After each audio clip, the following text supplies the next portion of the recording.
Mga kapalpakan sa It's Showtime. Papa OG, hindi mo ba ito nakita?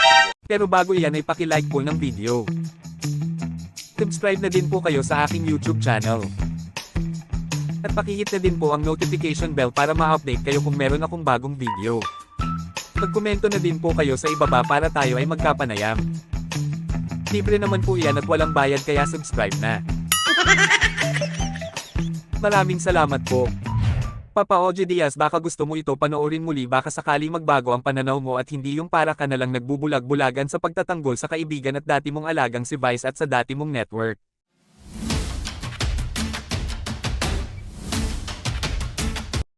Kaya tatayo ka ng isang dancer. Ano kasi may G, letter G, D. Magtatayo ng isang dancer. O isang dance group. Dance group. Anong parang may inaisip mo pangalan? Anong magandang pangalan para sa'yo? V-spot. Ano no? Okay, G-spot. G-spot. Kasi ganda. Kasi ganda. Ganda.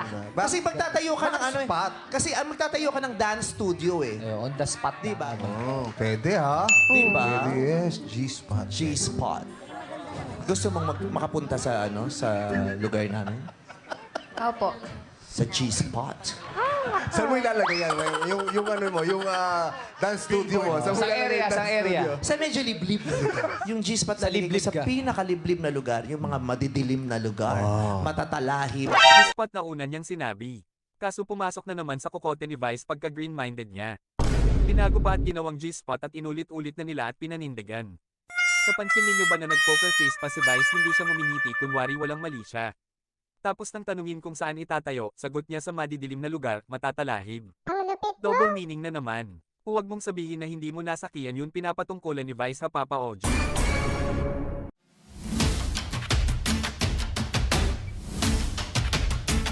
Nahangaan ko lang si Coco Hinahangaan. Martin. Yun. pangalan Si Tanggol.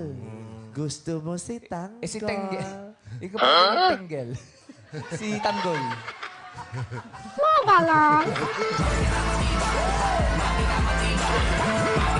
Sa concert kasi yun. Kantahan mo na Moira. Kasi slang. Slang kasi Kantahan mo yun na eh. paubaya. Kantahan mo na paubaya. Slang kasi yun eh. Alam mo, hindi ka ba nakaka-move on sa concert? Ba't pinabangkit mo dito? Pang-concert yun. Naalala niya kasi si Rapunzel. Oo. Yung pelikula ni Tango. Rapunzel. Tango. Yes. Tango. Tinenggelin damit, tinenggel. Slang yun eh. Tinenggelin damit, tinenggel. Slang yun eh. Di agad ni kay si Vice at Jong. Halatang nag-iisip habang nakangisi kung paano lulusutan yun kapalpakan. Pang-concert daw yun kasing joke. Wala bang bata na nanunood ng concert nyo, Vice? Tabagay si Jessica Soho nga pala dun mo ipinahiya ng husto, di ba? Naalala ko nga pati mga ehekutibo ng ABS-CBN ay tawang-tawa sa joke mo kuno habang sila ay nanunood. Ilang libo ba ang nanood ng concert mo na iyon? At ilang milyon ba ang nakapanood sa TV ng ito ay maibalita? Tabagay huling concert mo nga ay nag-dirty finger pa kayo ni Ayon habang naghalikan sa stage. Nakakataka lang kung kanino patungkol yung dirty fingers ninyo. Para ba sa mga audiences sa concert, nagpalakpakan pa nga. Nagbayad na nga sila para mapanood ka pero sa huli ay sinuklihan mo pa ng pambabastos. Na para bang sinasabi mo na etong sa inyo mga damuhong bashers, mga inggit-eret-inggitera.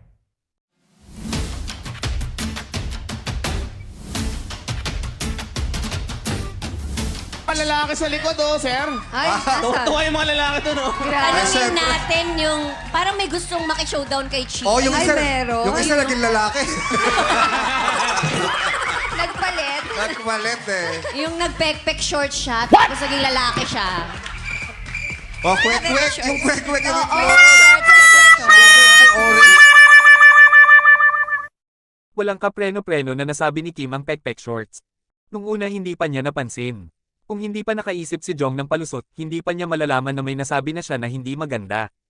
Marahil nasanay na rin si Kim sa mga kasamahan niya sa show. Hindi natin masasabi, pero parang sweet girl naman si Kim, yung nga lang may pagkatakle sa paminsan. At siguro dahil sa siya ay Bisaya kaya hindi siya gaanong sanay magtagalog o ma-express ng maayos sa Tagalog ang pakahulugan niya. Saan ba kasi o sino ba ang nagpauso ng salitang pek-pek shorts? Dati ang nadidinig ko lang ay short shorts. So dahil maasin ka, maaksawa lang mapupunta kay Heart May Fellas. Nagkumasin eh. Ang ibig sabihin niyan, si candidate number 3, Heart May nga ay sour na ang kanyang ipagtatanggol sa debating ito. Ayan naman! Kaya, Sister Ed, eto na. Pumangit ka na. Di pumangit. Pumangit ka na! Ay, mali pala yung pagkabasa ko. Grabe, oh. Pumagit na ka na pala. Mali. Alam mo, nakakagulo. Sinasabi ng pumangit. Mali pala yung pagkabasa. Walang Diyosa-Diyosa sa akin. Wala. So pupunta ako doon. Uy, sumama ka. Para mas pumangit ka. Hindi. Ako lang. Alam mo, compliment yung sinabi niya. Pumangit ka na? Oo, kasi ibig sabihin maganda ka, tapos di ba? Although pabiro yun pagsakal ni Vice kay Ann. Dapat ba ginagawa yan sa TV? Parang pambabasto sa isang tao yung pagsakal. Kagaya ng pagsampal. Kung tinapik na lang niya o parang mahinang hampas sa balikat ni Anong hawak niyang papel mas okay pa. Piniro din niya si Jong at ipinahiya para daw mas lalong pumangit. May kasama pang sabunot o paghampas. Talagang may tendency siya manakit ng tao o parang instinct na niya yun ikinilos niya. Kung si Dolphy gagamit yun ng nirolyong dyaryo para ihampas sa kaeksena niya. Pero si Vice kamay niya mismo ang ginamit niya pagsakal, sabunot at hampas. Kung wala siya props o magamit, sana sa braso na lang niya pinalo, hindi sa ulo o leeg ng tao. Ayusin natin yung scarf mo. Wag! Huwag mo atakin! Malambot pala yung pag ginaganon. Grabe siya. Nalunok ko yung Adam sa apple ko ah. Nalunok yung Adam sa apple mo, pero ang lumuwa, mata mo. Diba? Hindi. Tama na. Hindi! Huwag kang lumayo! Hindi. Kasi Huwag di ba lumayo. nag-shape ka oh. Huwag Di ka ka lumayo. lumayo yan. Huwag ka lumayo. Mag-uusap lang tayo. Hindi kita sasaktan. Tama na. Alam ko, Kaya ko gagali to, mo. tol. Lumalapit ka eh. Alam ko na yun eh. Masakit sa singit yan. May contestant kayo. Noong una parang nasaktan si Jong. Hindi na lang nagpahalata at nakasmile pa din dahil nasa harapan pa sila ng camera. Ganun talaga kalagitnaan ng show hindi dapat bitawan. Pero maganda pa ba yung ganyang biroan? Maaari nakakatawa pero may isa kang tao na nasasaktan o nakakababa ng pagkatao niya. Hindi ko mo magkaibigan kayo ay pwede mo nang gawin katatawanan yun isa. Konsehal yan ng isang syudad. Huwag mo naman alisan ng dignidad, opisyal yan kahit na paano at hinalal ng taong bayan. Parang sanay na sanay ka na manakit ng tao Vice makapagpatawa ka lang. Ewan ko pero para sa akin lang naman hindi na magandang biro yung ginawa mo.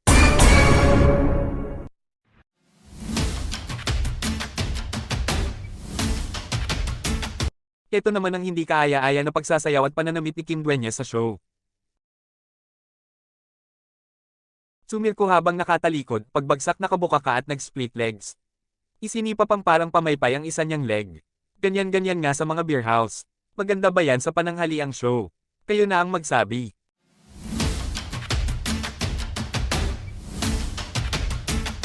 Ito pa isang example ng dirty finger na ginawa ni Vice sa show ng It's Showtime.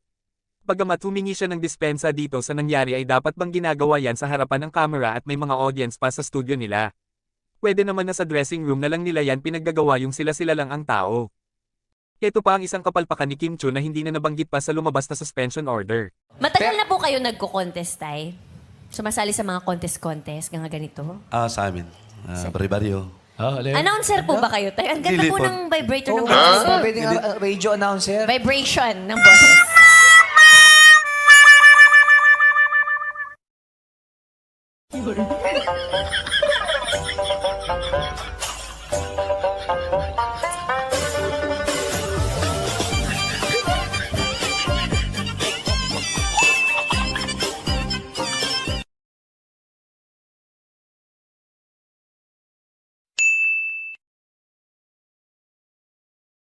At eto nga ang pinakahuling insidente ng icing.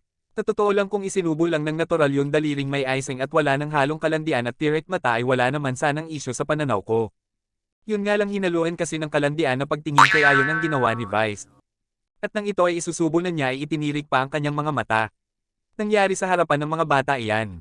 Napansin niyo yun si Argus ba pangalan ng batang lalaki na tahimik siya at halatang nagtataka at nag-iisip kung bakit ganun ang kaganapan. Si Jong Hilario naman sige ang tawa at tinukso pa si Vice. Naturingan pa naman na konsehal ng isang city ay hindi man lang niya sinaway sina Ryan Bang, ayon at Vice bagkus ay sinusunod pa si Vice. Ito namang si Senator Bong Revilla nakisali pa sa usapin ng MTRCB at It's Showtime. Bakit hindi ka sumali sa budget hearing ng MTRCB para na itanong mo ng diretsahan si Chairperson Lala Soto tungkol dyan? Hindi ka ba member ng committee? Sana nalinawan mo mga dahilan kung bakit sila nasuspinde. Naintindihan ko naman na isa ka din talent na matagal nang may ipinapalabas na show sa GMA7, natural medyo kakampihan mo yun dahil nasa bakuran na din ng GMA ang It's Showtime. Huwag na nating isangkalan pa ang mga empleyado na kamo ay mawawalan ng kita sa loob ng 2 linggo kung matuloy nga ang suspension. Hindi naman nakasalanan ng MTRCB iyon. Tagutin na ng kumpanyang ABS-CBN ang mga yon. Bakit hindi pa din sila regular na empleyado sa tagal na nilang nagtatrabaho sa nasabing kumpanya? Hindi ba dapat mas ito ang binibigyan mo ng pansin kung bakit nga ba ganyan pa din ang kalakaran? Mahigit ng 1 dekada ang show nila. Di ba dapat sa isang empleyado matapos ang 6 na buwan ay maging regular ng empleyado ang katayuan sa kanilang pinapasukang kumpanya? Di ba malinaw na paglabag yan sa labor code ng ating bansa? Malinaw na pananamantala yan sa mga karaniwang empleyado. Umaasa ka pa na mababaligtad ang suspension ng ating Pangulo. Ano yun, parang pagkonsinti ang gusto mong mangyari sa mga nagkasala.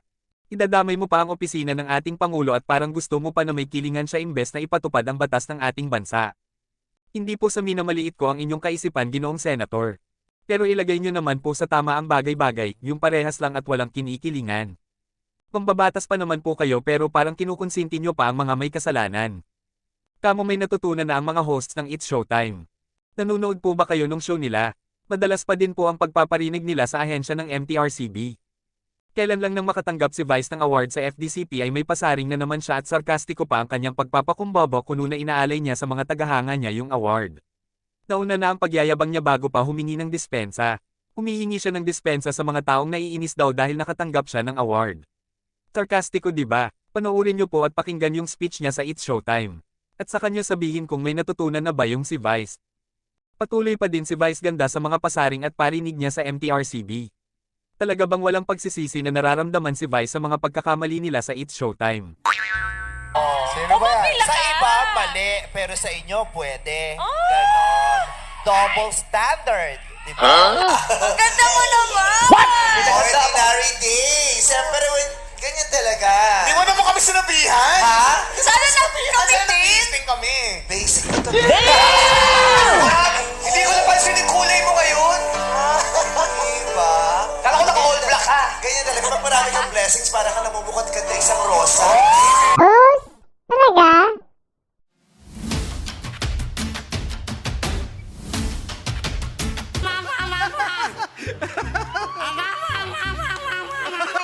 Kami pinaglululok. Nagtatrabaho kami ng matinong dito.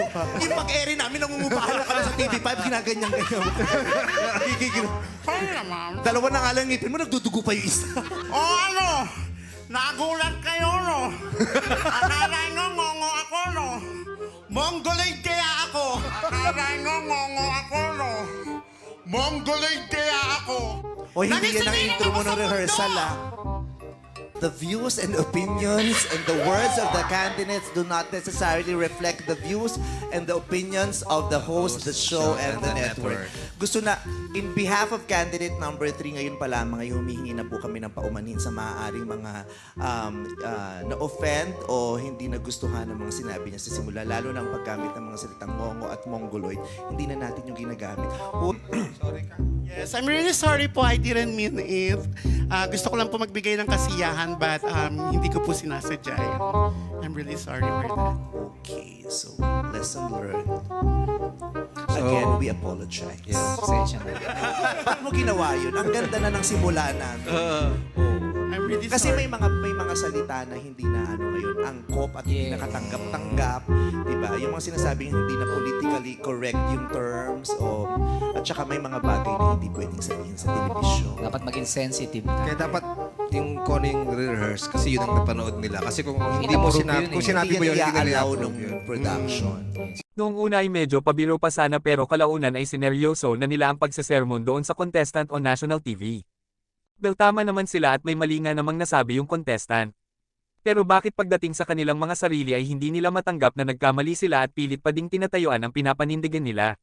Dahil ba sa yung contestant ay isang ordinaryong tao lamang? In fairness doon sa contestant ora mismo ay humingi siya ng dispensa sa harap ng telebisyon. Ikayo kaya Vice, Ayon, at iba pa kailan kayo hihingi ng dispensa? Isama na natin ang pamunuan ng show na It's Showtime, kailan po? Hanggang sa muli mga kapatid at legit the barkads. Magkomento po kayo sa ibaba nang sa gayon ay makapag-ugnayan naman po tayo. Huwag niyo pong kalimutan na mag-like, subscribe at click niyo na din po ang notification bell upang ma-update po kayo kung meron akong bagong video. Thanks for watching.